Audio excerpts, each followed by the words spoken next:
Welcome back to the Deliberate Leaders Podcast. I'm Allison Dunn.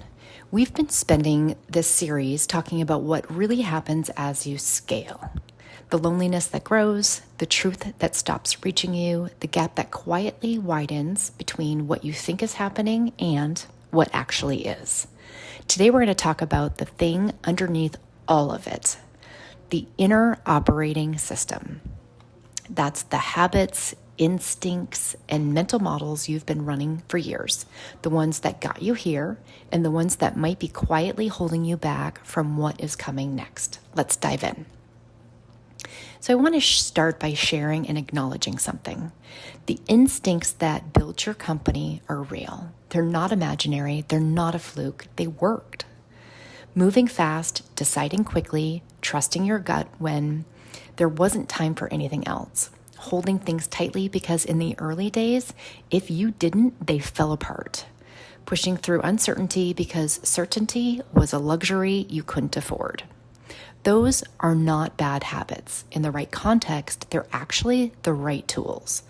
Early stage survival selects for a particular kind of leader, one who moves faster than the problems, who can make a call at 60% of the information, and who can carry the weight of the whole thing when nobody else can yet. That leader is you, and you should own that. Here's the part that's harder to own.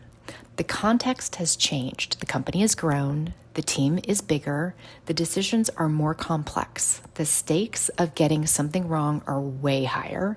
And the operating system that was perfectly calibrated for survival at any early stage is not automatically the right operating system for what you're building now.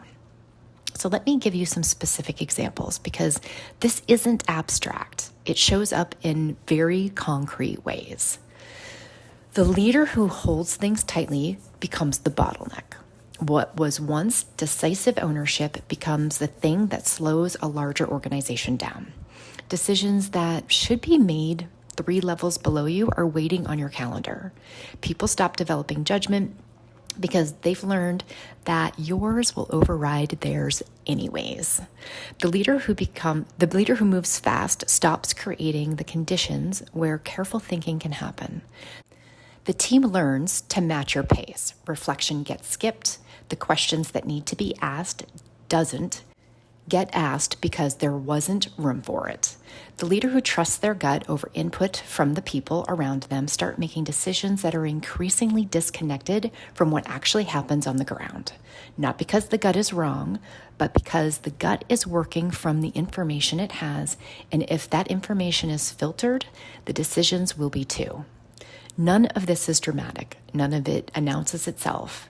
It just quietly accumulates into a set of patterns that define how the organization operates, and those patterns over time become the culture. So here's the hard part.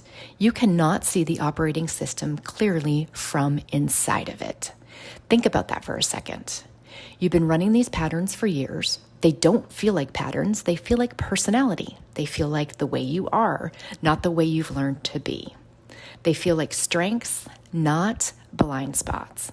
And the people around you, your team, your direct reports, even the executives who work alongside of you, are not positioned to show you clearly. Not because they don't see it. They probably do. But the power dynamic make honesty genuinely costly for them.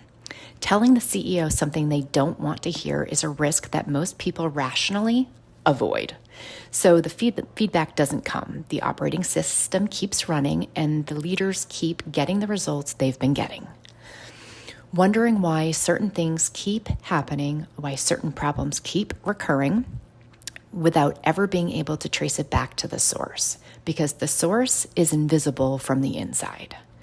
So I want to be clear about what I'm not saying here. I'm not saying the instinct that built your company is wrong. I'm not saying you need to become somehow slower or more cautious version of yourself. I'm not saying gut instinct doesn't matter. What I am saying is that at this altitude, those instincts need to be somewhat pressure tested regularly by people who are qualified to push back. An upgrade to your operating system doesn't happen through self-reflection alone. It happens in contact with other people who are also running at the same level, who have navigated the same situations and transitions, and who can see the outside of what you genuinely cannot see from the inside. It happens when someone says, I think that decision is coming from fear, not strategy. And you can actually hear it because they have no stake in your reaction. It happens when you describe a situation you've been stuck on and someone asks the question that reframes everything. Not because they're smarter than you, it's because they're outside of the system. That's what peers provide, not answers, perspective. And perspective at this stage of building is the scarcest resource most leaders have. So here's what I want you to sit with today. Think about one pattern you keep seeing in your organization. A problem that recurs, a dynamic that persists despite your efforts to change it, something that keeps showing up no matter what you do about it. Now ask yourself, is there any chance the pattern is connected to how I operate? Not as a judgment, but as a genuine question. Because in my experience, the problem that persists longest in organizations are almost never random. They're almost always systemic, and the system almost always leads back to the leader. That's not an indictment. It's actually good news, because if you're the source of the pattern, you're also the one who has the most power to change it. You have to be able to see it first, though. If this resonates with you, this is exactly the kind of thinking I go deep in on my book, Think First.